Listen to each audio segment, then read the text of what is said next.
Good afternoon, everyone, and welcome to Live at 4. We have a very busy Friday today. Yes, we do, so let's get right to it. Here's what's making news. A head-on crash north of Wanakee had tragic results. Amanda Quintana has details on just what happened. There has been another tragic suicide. Anthony Bourdain, the TV chef who took viewers around the world, was found dead this morning. And the president is in Canada for the G7 summit. He had a special message for our northern neighbors. Let's take a look outside this afternoon. It's raining here on the west side of Madison. Yeah, it's raining this morning, and it cleared up for a little bit. Kind of on and off showers. That's a beautiful shot. Where is that pretty gazebo? I don't know. Weekend rain chances. We know that much anyway. Karen Swanson is in the backyard.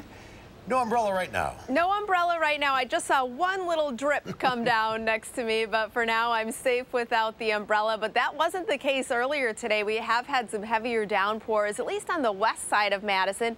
Not quite as much being reported over on the east side of the city. And you can see some of those showers making their way through southwest Wisconsin this afternoon and then just kind of fading away once they hit the south central part of the state, basically making it to about Dane County and then fading away just because of some of the easterly winds that have been drying up some of that rain as it's been making its way over to the east. And you can see a wide variety of temperatures. The areas seeing the thicker clouds as well as the areas that have seen some of those rain showers this afternoon are in the 60s. We're right in between at 70 degrees here in Madison. It is quite a bit warmer just to our west, 77 at Watertown, but then cooler again over toward Lake Michigan with those temperatures in the 60s. Here's our live view from our WISC-TV Skycam here in Madison. You can see some of that thick layer of clouds overhead at this hour, and temperatures this evening will be in the low 70s, falling down into the 60s with a continued chance of some scattered showers and thunderstorms as we head through tonight, and we'll see some of those chances into the weekend as well.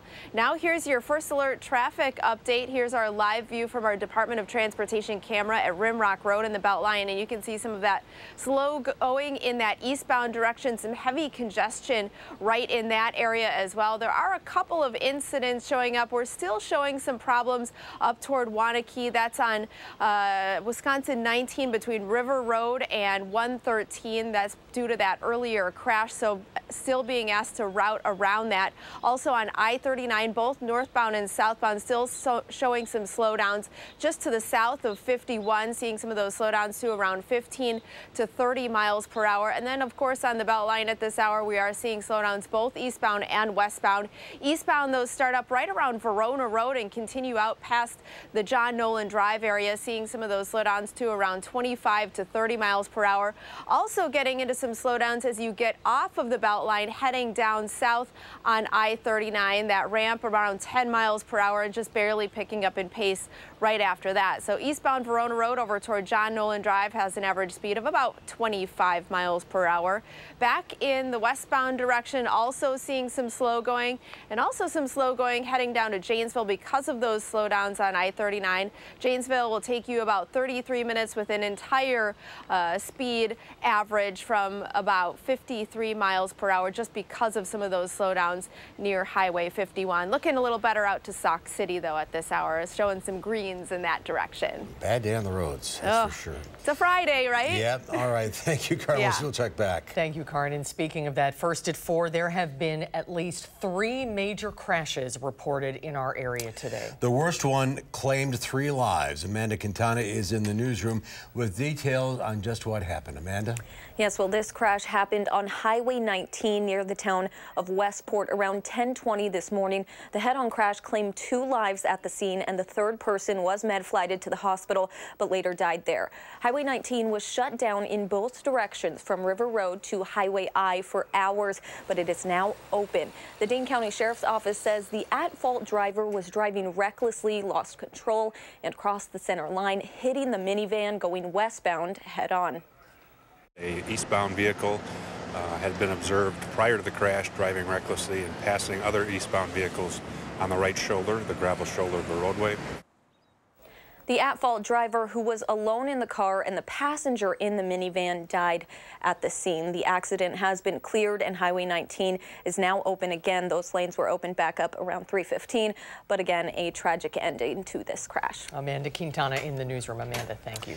And there was another head-on crash this afternoon near Oregon. Two vehicles collided at the intersection of highways 14 and 138. A number of ambulances responded to the scene. 4 people suffered serious but not life-threatening injuries. All traffic eastbound on 14 was closed, and a bit later, a crash on the interstate near Stoughton backed up southbound traffic for 5 miles. We're still awaiting word from appropriate agencies on those 2 crashes. The driver accused of killing a Madison man and injuring his wife in a crash on Midvale Boulevard is facing 6 new charges after court documents indicate he had controlled substances in his system. 19-year-old Benjamin Cortez was driving more than 100 miles per hour before he hit a couple walking their dog on April 27th. An amended criminal complaint filed in Dane County says Cortez's blood tests came back and indicate he had THC and benzos, a cocaine metabolite, in his system at the time of the crash. For the second time in a week, a high-profile celebrity has taken their own life. Anthony Bourdain, the TV chef who took viewers around the world, was found dead in a hotel room in France. Nikki Batiste has the details. Celebrity chef Anthony Bourdain was found dead in a French hotel room this morning after taking his own life. The history of the world, as one chef told me, is in this plate. It's telling a story, often a very personal one, a very old story. A longtime host of Parts Unknown on CNN, the network says a friend found the 61-year-old father unresponsive and confirmed his death was a suicide. In a statement, CNN said, "His talents never cease to amaze us, and we will miss him very much." The whole business model, the whole system that I came up with abhorred waste, encouraged us to make the most of every ingredient. Bourdain's suicide comes on the heels of Kate Spade's, and one day after new research by the Centers for Disease Control and Prevention shows a spike in suicides across the country since 1999. Dr. Christine Moutier is Chief Medical Officer for the American Foundation for Suicide Prevention. She says a person's success or a celebrity life does not make them immune to despair and depression. Suicide actually does not discriminate. The truth is that every person, no matter what their status in life, is human at the core of it and will face these kinds of struggles. And sometimes, ironically, it's our own identity and our self-perception that might keep us from seeking help. Bourdain was twice divorced and leaves behind an 11-year-old daughter. Nikki Batiste, CBS News, New York. Such tragic news this morning. We first heard it. It's such a shock. Again, twice this week, And experts here in Dane County are reacting to the news of Bourdain and Spade's deaths by trying to educate you on the local resources available. An important conversation is happening about the warning signs of suicidal thoughts. They are feeling isolated or angry, substance abuse, or changing sleep patterns. Our Rose Schmidt is here to share the latest statistics. Rose. That's right, Mark and Susan. A new report from the Centers for Disease Control says suicide rates have been rising in nearly every state. U.S. suicide rates increased more than 25% since 1999. In 2016, nearly 45,000 Americans aged 10 or older died by suicide. It's now the 10th leading cause of death. The biggest increase has been among people in the same age range as both 61-year-old Bourdain and 51-year-old Kate Spade. Now here in Dane County, Journey Mental Health operates a crisis line you can call 24 hours a day, 7 days a week, and talk to someone who will listen. They also encourage you to talk to people you trust. It's really important to reach out, and if you reach out to someone who's like minimizes it, oh, whatever, you know, you think you had a bad day, or doesn't understand, to keep reaching out and finding someone. On News 3 at 5, Journey Mental Health will tell us more about the impact of celebrity deaths, and we'll hear from one brave Madison woman who shares her story of hope. Now, if you or someone you know is struggling or in need of help, there are resources available to you. If you live here in Dane County, you could call the 24-hour crisis line or the National Suicide Prevention Lifeline. It has been called a medical emergency, and it is very important. Get help. 10th leading cause of death. The numbers are out. The telephone numbers are there, so use them. Sure. All right, Rose, thank you. Thank you, Rose. Special counsel Robert Mueller has brought additional charges against President Trump's campaign chairman and a longtime associate, accusing them of obstructing justice. They come just days after prosecutors accused Paul Manafort and Konstantin Kilimnik of attempting to tamper with witnesses. President Trump is in Canada for the G7 summit. He posed for the so-called family photo with leaders attending the G7 summit near Quebec City. Canadian Prime Minister Justin Trudeau greeted the president shortly after his arrival. Hours earlier, as he departed Washington, the president had a special message for Mexico and Canada. If we're unable to make a deal, we'll terminate NAFTA. We'll have a better deal. When it all straightens out, we'll all be in love again. President Trump suggested this morning that Russia should be allowed to rejoin the G7. Russia was kicked out in 2014 as punishment for annexing Crimea. The Kremlin responded saying Russia is focused on other formats apart from the G7. We have some breaking news right now coming out of downtown Madison. Heavy smoke is pouring out of the building housing the old-fashioned restaurant. It's on North Pinckney Street. The fire department was originally called for a report of smoke in the building. Steve, is this a live picture? That is a live picture that we're seeing right now, right off the square. We have as you can see, sorry, our producer is talking to us in our ear. As you can see, the smoke is mostly out now. We have a crew on the scene, and we'll have updates for you as needed. There's more to come at 4. What are your weekend plans? A man in New Jersey has to figure out what to do with $315 million. He is the latest winner of the Powerball lottery, and we'll have that when Live at 4 continues.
A New Jersey man came forward today to accept a big check, a really big one. Taib Suwami held the lone winning ticket in the May 19th drawing, and he claimed his $315 million prize.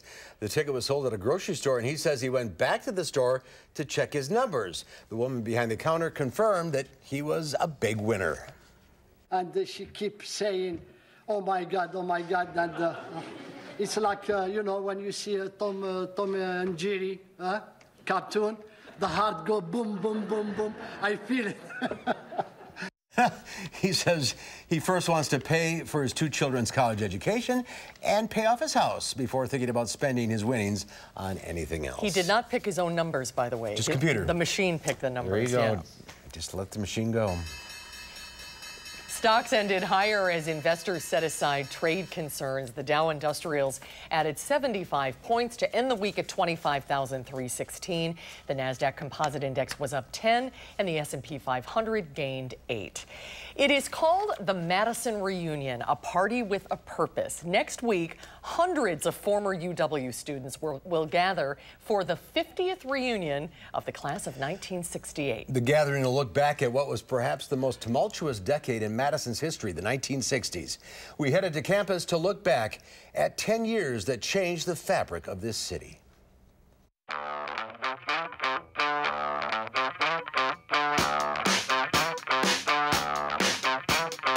The 1960s, describe it in one word. Upheaval. Madison's unofficial historian, Stu Levitan, has been digging into the city's past. His new book, Madison in the 60s, will be published this fall. He looks back at the decade and sees upheaval. Ground zero for this change, Bascom Hill on the UW campus. This is ground zero for a lot of important, critical events to not just the university, but the university's relationship with the city. And it is the university which defines the city. I mean, absolutely. There's no other single entity as important to the city of Madison as the university. Without the university, we're Rockford with lakes. And it all unfolded under the unblinking eye of Abraham Lincoln. So in the shadow of Lincoln, yes, a lot of stuff happens. A lot of stuff happens. This is the site of several iconic events. Of course, in 1963, President Kennedy's memorial service here, very somber, dignified, mournful, shocked event. It was the state's official memorial. April 1968, another memorial service. We come to mourn our dead heroes in the shadow of the first martyr.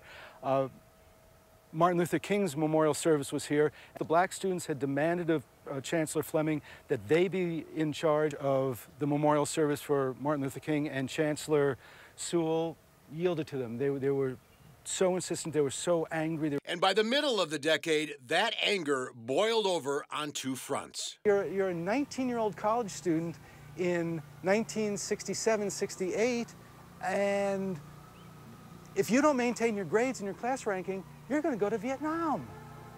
That's going to put a lot of stress in your life, and that's going to make the war the most important thing in your life. The extent to which the war and race overshadowed everything in that decade is incomprehensible to people who didn't live through it or who have at least studied it. The war protests are well known.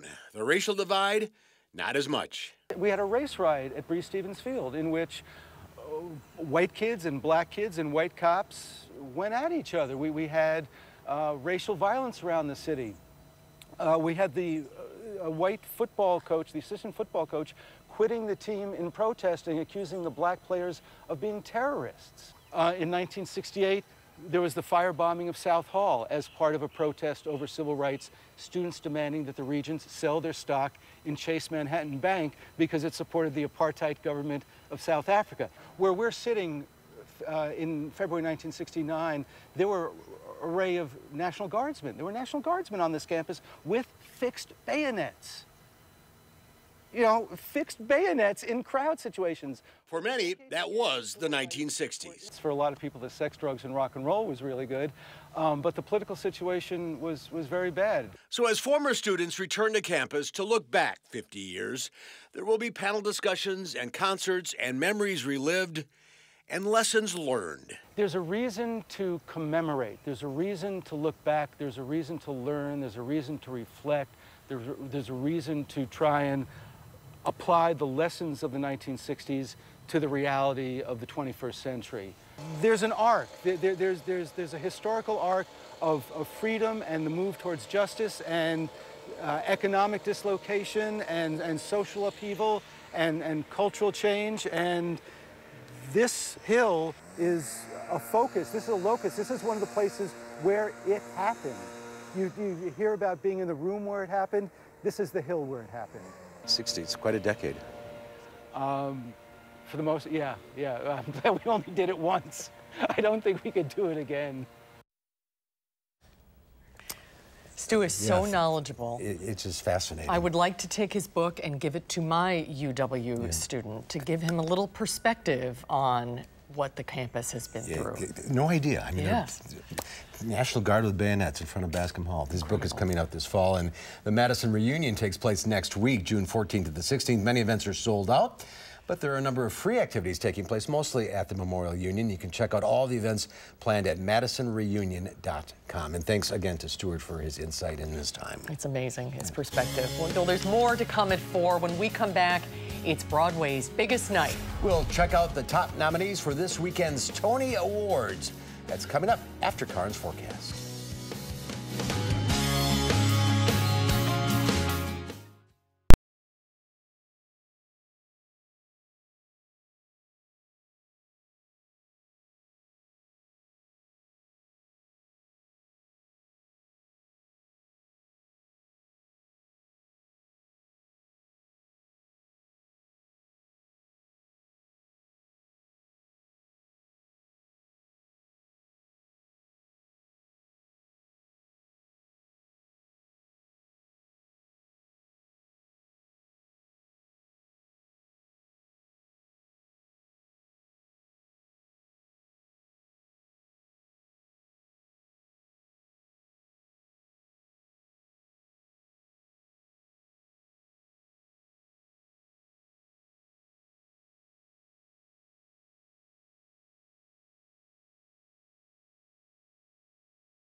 Take a look at this. It's a scene you don't see every day. An array of fashion dresses floating down the runway on flying mannequins. Not a model in sight. It's a somewhat bizarre fashion show at a Saudi Arabian hotel. Drones were used to showcase dresses instead of the traditional human models. Feelings about the event were mixed. It looks like ghosts.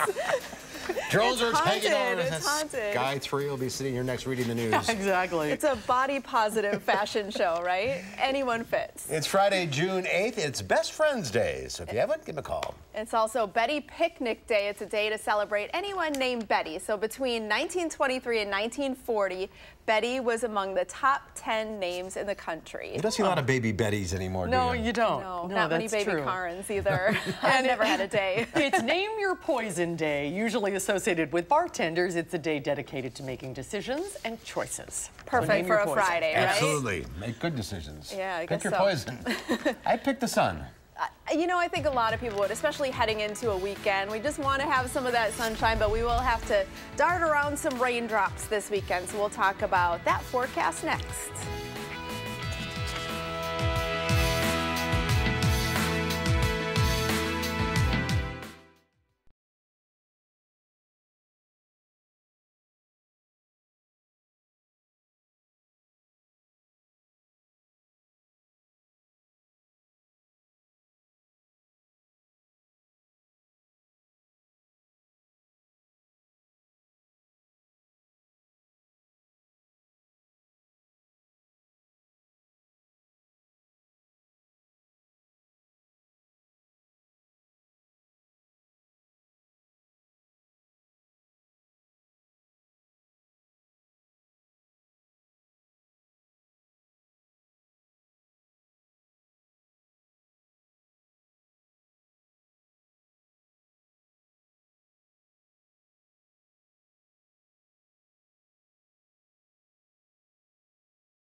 Some showers and thunderstorms have been making their way through southern Wisconsin today, but a lot of those have dried up once they've reached south central Wisconsin. The main area that's seen the rain has been off across the southwest section of the state.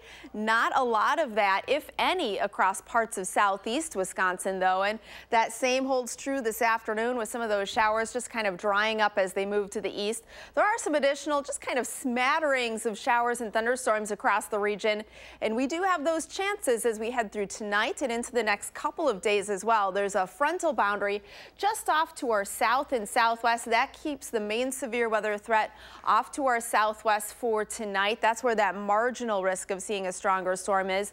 Tomorrow, the Storm Prediction Center pulls that marginal risk here into southern Wisconsin. So seeing an isolated chance of one of those thunderstorms tomorrow becoming strong or severe. And today, you can see exactly where some of those heaviest rain amounts accumulate accumulated back into parts of north central Iowa, the southern part of Minnesota. There were some 3 to 6 inch estimated rainfall totals on our radar map. You can see how those amounts really tapered off the farther east you made your way. Even over toward the southeast part of the state, hardly any rain accumulating. Here in Madison at the Dane County Airport, the official total only 1/100th of an inch of rain, but there were some totals higher than an inch into far southwest Wisconsin. And we are at the anniversary of the Lake Delton Dam breach.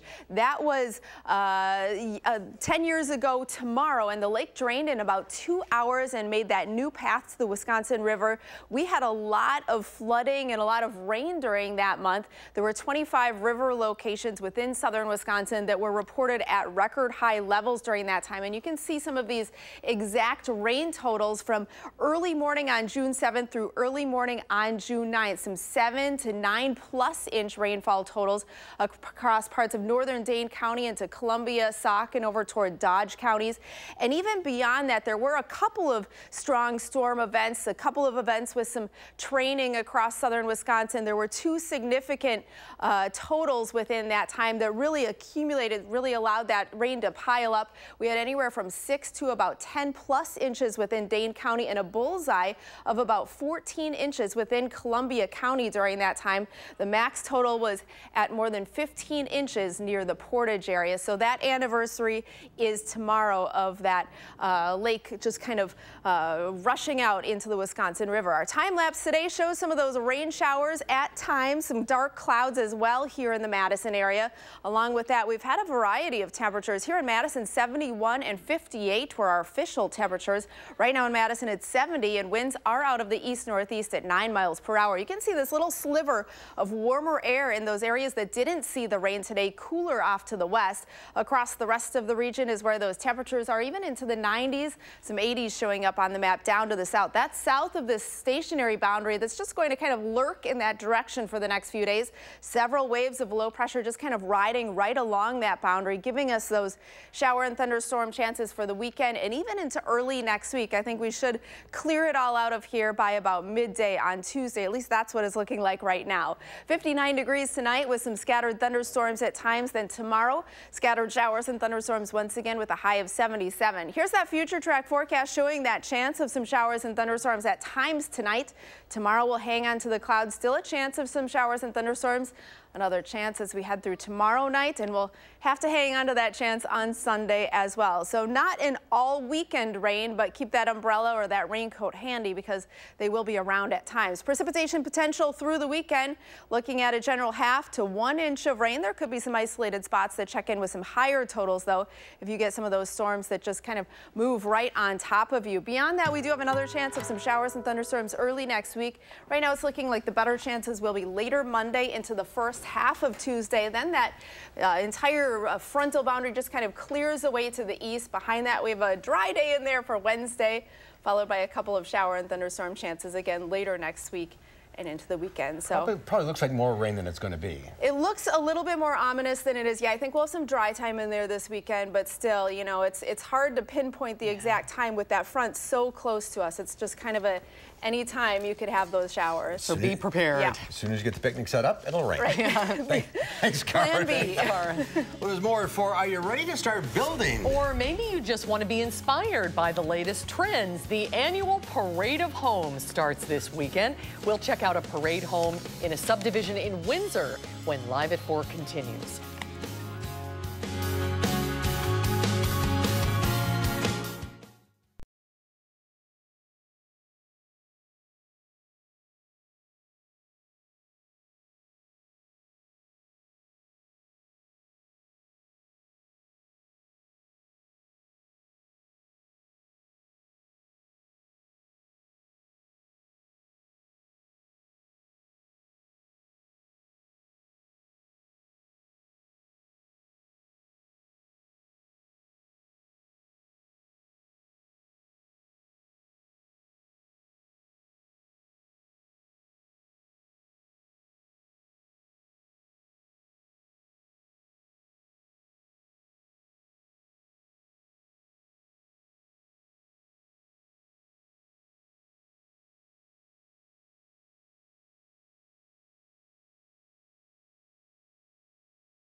This is hard to believe. It's the 71st year of a great summer Madison tradition. You know summer is here when it's time for the Parade of Homes. It starts this weekend. You can walk through 40 newly constructed homes in 9 different sites in the Madison area. Nicole Hartman from Classic Custom Homes. Quiet, please, now.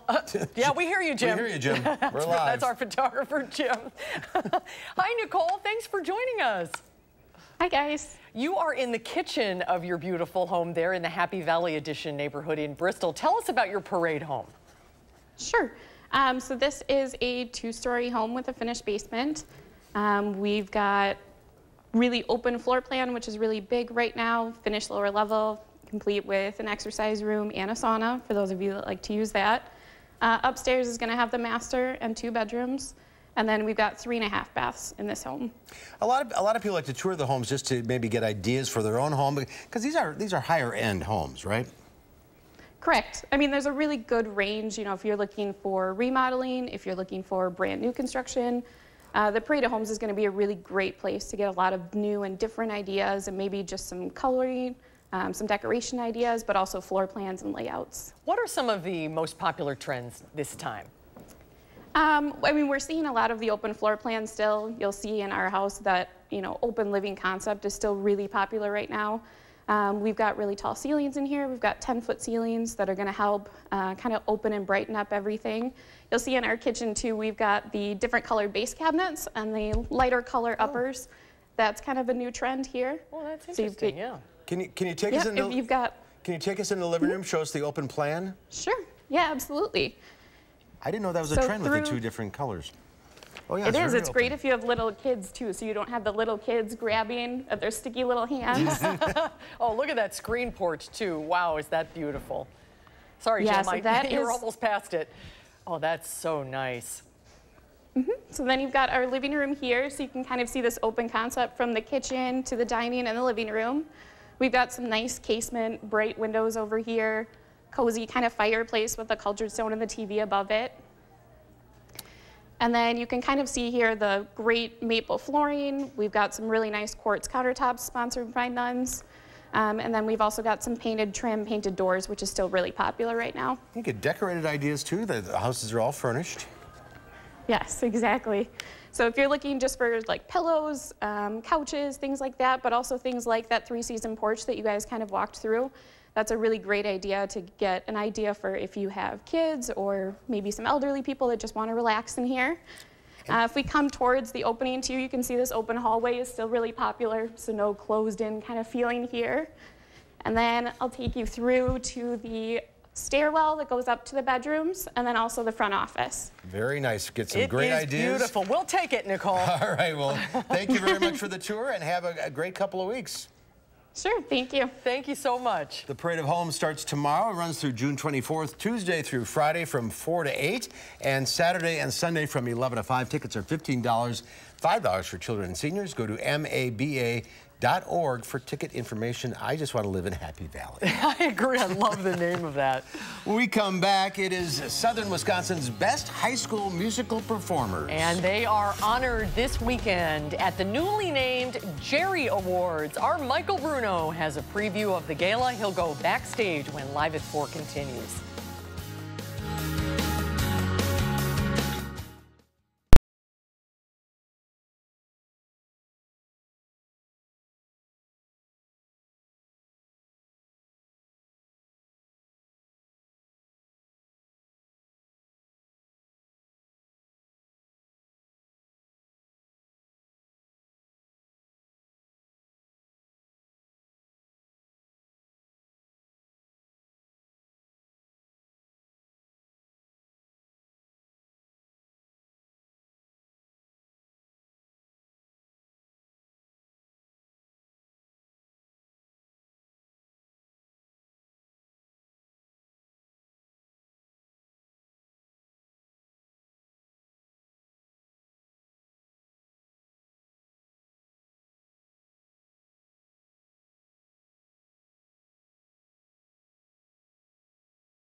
Your first alert traffic update shows some slowing, especially on the eastbound Beltline at this hour. This is Rimrock Road and the Beltline, seeing some slow going on all 3 lanes in that eastbound direction. We do also have an incident to report as you get farther away to the east. That is right around the I-39-90 interchange.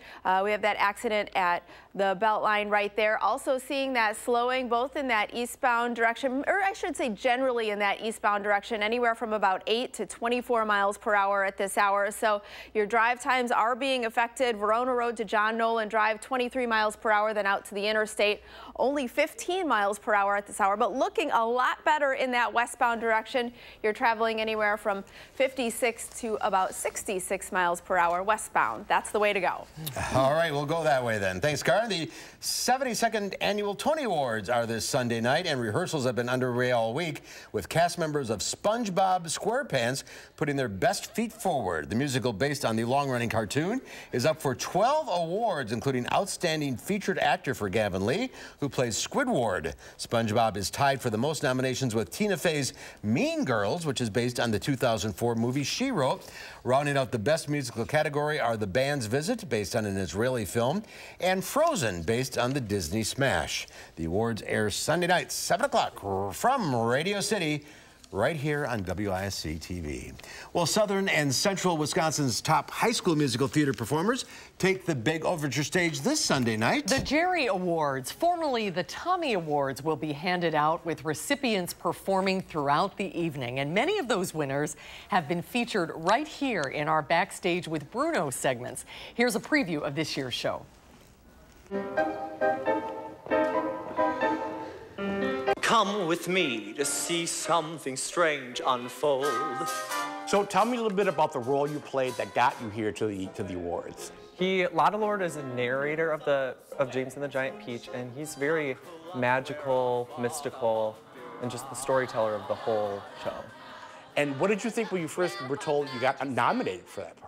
I was so happy. I won last year, and I really wanted to be in this group of people again. It was really fun. Well, you may not know all the characters, or you may know all the characters, but you might not know how that person as an actor perceives their character in their song. Today's rehearsal is one of the lead medleys in the Jerry Awards. So all of the students who win Outstanding Lead Awards are put into medleys. There's usually anywhere from 8 to 10, sometimes 12 in a medley. And the rehearsal today is the medley that I'm directing with 9 students from various high schools. And this was the actual segments of the songs that they got the award for from their individual high school? Yes, the award was given to them for the role in the song that they're doing today. And so they're doing about a 1-minute portion of that song, and we're weaving it all together. I don't need adventure in some faraway frontier. My character was Sandra Bloom, and she is the wife of Edward Bloom in the story, who the show focuses on, and it's about just these fantastical tales that he tells to his son. And what did you think when you first found out that you got nominated for that part? I was absolutely ecstatic. We had one Outstanding Musical last year, which was an amazing opportunity, and I was just really excited to get recognized this year. Sit yourself down and meet the best innkeeper in town. Now, you're a freshman. Yeah. How exciting is it for you to actually, is this your first Yeah, award? it's crazy. It's absolutely nuts being one of the only freshmen that got the Leading Performer Award. Me, a gent of good intent, who's content to be master of the house, downing out the charm, ready with an handshake and an open palm. And so tell me a little bit about your progress to getting the role. So I've been in Les Mis 3 times, actually. So I've been with the show enough times that I know a lot about it. And when I was young, that was the part. Thénardier was always the part that I wanted, not to be like Valjean or Javert. Was always the weird, oily guy for some reason. And so when our school announced doing it, not only was I ecstatic, but I wanted to play that dream part finally, and I got the opportunity after auditioning for it. Everybody loves a landlord. They do these lead medleys, and then at the end of the show, there's a big finale where all of the Students who win the lead medley, leads, and the supporting all get together and do a big number together. I do whatever pleases Jesus, what I played up in the end. Good. React to him as big as possible, right? It just gives him more to play off of. He's 13. He's reminiscing when he was young. I know when he was young. He did the preschool version of Les Mis, which I can't wait to see done. What talent. What talent, huh? Incredible talent. These kids are really, really amazing. And unfortunately, the night that we were there to tape the rehearsal, a lot of the kids that we did in Madison weren't rehearsing that night because they each get to do a little snippet of the number that they won the award for. And then they all come together and do a big production number at the end of the show on Sunday. On the Overture stage. That's incredible. Yeah. Every single segment, every week, we always say, we cannot believe these kids are in high school. It's just absolutely amazing and how really talented and how really wonderful the kids are too. They're really smart. They're really intelligent. Yeah. Intelligent, smart. Could I come up with another word? Excuse me. Talented. Talented. That's the word I was looking for. Thank you. Talented. The 2018 Jerry Awards, named after Jerry Fauci. Overture Hall, Sundays, 6 o'clock. Tickets, overture.org. And I understand you can watch the whole thing streaming on Wisconsin Public Television's website. That's correct, because I believe there are very, very few, if not any tickets left at all, but you can watch it streaming on PBS. Grandparents, uncles, aunts. That's right. All right, next week? Next week, it's Stage Q's Queer Shorts. Oh, that time of the year. Yes, it is. It's June. Gay Pride Month. It's June. It's Gay Pride Month. All right. Be proud. Thank you, Michael. Have a good weekend. We'll be right back with the final check of your forecast.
Keep the umbrella handy. Keep it handy. We've got some off and on shower and thunderstorm chances tonight and through the next couple of days as well. But right now it is dry here in Madison, but you can see some of the clouds overhead. You can see it is a little bit brighter in a few spots. Temperatures this evening falling from near 70 down through the 60s. We do have those shower and thunderstorm chances in our forecast tomorrow as well, up to 77 for our high. Oh, not bad. Not a washout. Not a washout, but yeah, lots of chances. All right, have a good weekend. Karen, we'll be right back with Lola's Lowdown.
Our canine correspondents Lola and intern Louie. Are we promoting Louie at any point here? I think this fall, maybe, once he gets out of school. Okay, they've been very busy this week compiling the top animal stories of the week. Here's this week's edition of Lola's Lowdown.